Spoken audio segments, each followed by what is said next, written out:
So today, lads, we're going to be talking about something that Sue Bird was talking about yesterday. And in that podcast, obviously the podcast where a co-host went on a big rant about Caitlin Clark fans, and Sue Bird joined in. She joined in on the anti-Caitlin Clark fan rant. And this is something that is absolutely going to ruffle a few feathers. We're going to ruffle a lot of feathers. But I stand 1,000,000% by what I'm saying in this video. So if you guys don't know, Sue Bird basically went on a podcast and then basically called out being like, oh, there was a whole bunch of fans. It's like, you can be a fan, but it's like coming in and saying everybody in the league sucked before this one player, and before this one player is like, obviously that is a bad thing. And by the way, there were a lot of people that said that. Like, to say that, especially coming out of college, that there weren't people that try to make the argument that Caitlin Clark was already the greatest player of all time.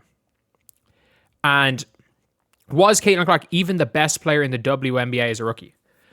I genuinely think that if you took away the first 10 games of the season, Caitlin Clark's the MVP. But was she the best player? The season is a 40-game season, not a 30-game season. So, yeah. The season's 40, not 30, so she wasn't the MVP. But I think I know she finished fourth in MVP voting. How Stewie finished ahead of her in MVP voting in 2024 is beyond me. She was very clearly the third best player that year. Fee and Aja, over the course of the season, yeah, sure. Over the course of the entire season. But Caitlin Clark was the best player post-Olympic break. She looked like the best player in the world. And if we're being completely honest here, Caitlin, even before the first injury, even before the first one, which was after 4 games, she was 75% and she was still top 3, probably in MVP voting at that stage. Like, before the very first injury, even after the New York game, she was averaging 22 points, 9.5 assists on crazy shooting splits. It was just when she went back, you could see after the Connecticut game, you could see her. She had her legs wrapped up. She had her leg wrapped up every game after the Connecticut game, whatever, even at the first injury. Until the second injury happened, and she definitely played a couple of games, like against Valkyries, against the Seattle Storm, against the Aces, where she couldn't move.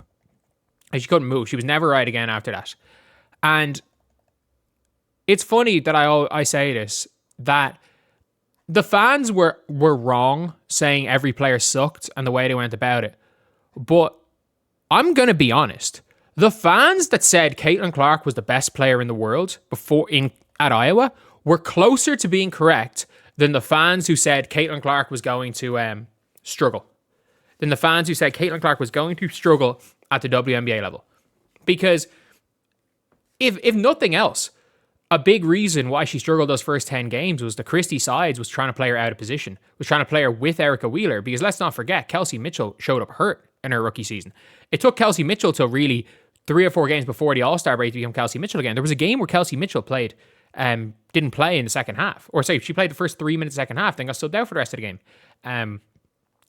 In that season. So we also can't forget Kelsey Mitchell didn't show up properly, and Christy Sides was fully convinced she was a shooting guard. And by the way, Caitlin Clark is not a very good 2-guard. And it's funny that the argument that Gino Auriemma, Paige's literal coach, said that Paige wasn't built for the WNBA and that Paige was going to struggle.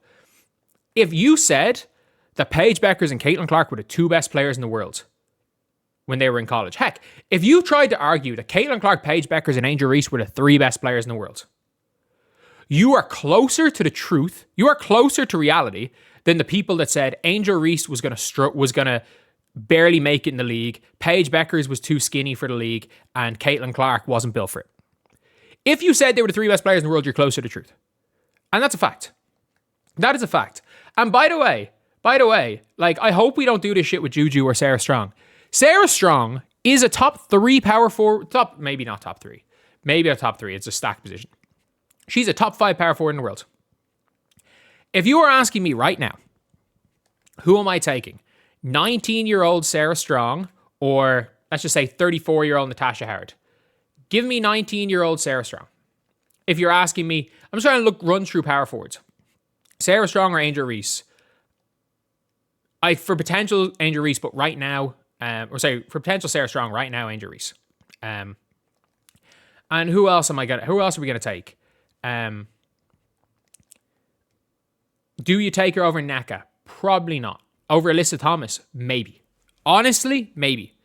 We saw in the finals, as great as Alyssa Thomas is, we saw how tough it can be when a player can't shoot. We saw when a player can't shoot, it can become extremely tough to run them. And maybe you take her over AT. Do you take her over Stewie? No. Do you take her over Fee? No. Alyssa Smith, honestly, for that team? Yes. Do you take her over Janelle Salon? Yes. Over Kiki Iriafen? Yes. Like we saw in college last year, she's much better than Kiki. Like, it is one of those things where we're now talking about this. Like, you've got these young players are that good. The level of college women's basketball is so much better than it was. It used to literally just be if it was UConn, maybe, and then Tennessee for a while, and then maybe Notre Dame some years. Some years Notre Dame were stacked, but like not like it is now. Now you're looking at situations where fucking Iowa State randomly are going to be good, are looking elite. Iowa are looking solid. You're looking maybe at 15 teams who, on any given day, could beat the number one ranked team in the nation. And that's not a will. That's not they're better, like to say, UConn aren't still the best. They might be. But like Texas, this Texas team look absolutely insane. And there's so many teams, so many players that are really, really good. And by the way, we've seen it from drafts. You don't have to go to one of these top schools to be the best player. You don't have to. Like, you have genuinely got really, really good players, maybe not mid-majors because of the transfer portal, and you have to do 4 years. Players that maybe went to a mid-major for a year or two and then are like, okay, yeah, let me just go to one of these top schools. Or if you're like, you look even at Caitlin Chen at Princeton. I know Caitlin Chen's not brilliant, but like she was at Princeton and ended up in the league. Like, there's talent everywhere. And that's one of the things when it comes to women's sports is that absolutely the players that were like before the current players, they absolutely paved the way. A lot of these players grew up idolizing Taurasi, grew up idolizing certain players. You look at the Europeans and they talk about it and they're like, well, in whatever city they were in, this WNBA player played for my local team. And the fact is that women's sports is bigger than it ever has been. And I think we have to be completely honest here. The level of the sport is improving so much. And by the way, you're now seeing a situation where everyone talks about the quote unquote physicality. It's the fucking speed. Like, I don't care that I really don't care that the Aces won the championship. I really don't, because look, the Aces came up, the Phoenix Mercury only won the first round because Stewie got injured, and then they only won the second round because Fee got injured. And then they shouldn't have been a finals team. And the Aces nearly lost to the Fever's bench. I think they struggled to beat the Fever's bench, but again, they got the job done. But if we're asking about some of the top teams, to say that like a team like the Atlanta Dream, with how fast they ran up and down and got shots up, like they would have given a lot of teams. Again, this was a team that looked very similar, by the way, to how they did the year before when they didn't make the playoffs, player for player. Player for player, they were very similar. But a modern basketball approach and pushing the floor with some younger players and using their speed to their advantage instead of playing slow down ball through Tina Charles with a legacy WNBA coach. And suddenly they're looking like one of the best teams in the league. The sport is evolving. And these two players especially have been easily the two best players. And Aaliyah Boston. By the way, Aaliyah Boston, holy shit. Aaliyah Boston could be an MVP in the next 2 years. I mean that. I would not be surprised if Aaliyah Boston goes and wins MVP next year.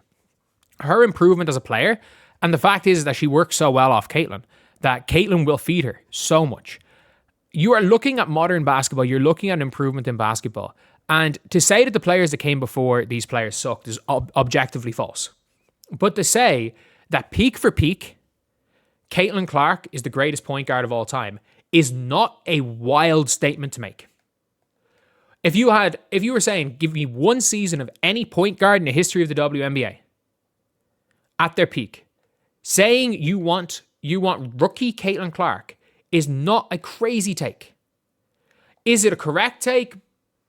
That's for you to decide. And I'm not saying if you want peak for peak, there's no player in the history of fucking basketball you probably want over 2022 or 2022 playoffs Chelsea Gray. Like that is a fact. Like what Chelsea Gray did in those playoffs is just was madness. But if we're being completely honest here, peak for peak, how many point guards, like there was no year of Sue Bird where she was better than Caitlin Clark was a rookie. There was no time in Sue Bird's professional career where she was better than Caitlin Clark. And even if you look at like wings, if you look at two guards, how many shooting guards in the WNBA right now are better than Paige Bueckers? Zero. Like, do you have to go, give me, and I genuinely mean this, give me rookie Paige Bueckers over any version of Simone Augustus. Give me a rookie Paige over any version of Simone Augustus. If you are talent-wise. The thing is with Paige is, again, I do think there was a little bit of nerves. Mentality maybe wasn't there. But we're looking at Paige in Team USA practice. We were like, oh, Paige Bueckers is one of the best players there. And I'm like, duh. No shit. That is literally my response. People are like, oh, they're talking about how great Paige was. I'm like, yeah, no shit. She should be the best player there. She should be the best guard there. Maybe Jackie Young. Jackie Young is the only guard that should be, it should be comparable to Paige Bueckers. Because why? Paige Bueckers is better than them all. Like, I don't know why people are like, oh, Caitlin Clark, they're saying Paige better than Caitlin. Yeah, she fucking should be. Like, Caitlin's at 70%. Caitlin's at 70%. Paige Bueckers is better than Paige Bueckers at 100% is better than Caitlin at 70%. We can be completely real about that. Especially without the sharpness. It's a difference. It's funny where it was like Caitlin was probably at about 70% fitness when they played each other. But like Caitlin's sharpness was there because she'd been playing games. But yeah, like, what are we doing here? Like, genuinely, what are we doing? It's funny though, looking at it, because we're looking at this whole thing and we're talking about it like, oh yeah, respect the vets. And it's like, you gotta absolutely respect the vets. You can respect the people that paved the way for people to get there. But just as basketball players, peak for peak, Caitlin Clark might be the greatest point guard to ever play the sport. Paige Bueckers on the women's side. Paige Bueckers, when it's all said and done, by year 3, might be in the GOAT 2-guard conversations. Again, like I don't think Paige Bueckers is good enough a point guard to be put into the GOAT point guard conversations. But I think Paige Bueckers, and by the way, Paige Bueckers can play the point in a system that has her playing like as kind of with another primary guard beside her. Like, if, for example, if they bring in Sophie Cunningham, if you bring in Sophie Cunningham, then it's like, okay, yeah, maybe Paige can then play the 1 and you can initiate your offense a bit through Sophie. And especially, imagine if you bring in Sophie Cunningham, you're able to trade for Angel Reese. You bring in AZ Fudd. You draft AZ Fudd. Like, that's a 4 players, and you just get anyone at the 5. And you're able to kind of run, even if you want to run Angel at the 5, you can run kind of like point center Angel, and Paige can beat the point guard listed and be this off the ball point guard like a Stephen Curry. Paige, by the way, Paige is closer to Stephen Curry than Caitlin Clark is to Stephen Curry. I don't know why. I don't know where the Caitlin as the female Steph Curry came, just because she shoots them far. Like, Caitlin Clark is a mixture between Trae Young and Magic Johnson. She's Trae Young if Trae Young had Magic Johnson's size and was probably a Magic Johnson level defender. But yeah, that's pretty much it, lads. See you guys.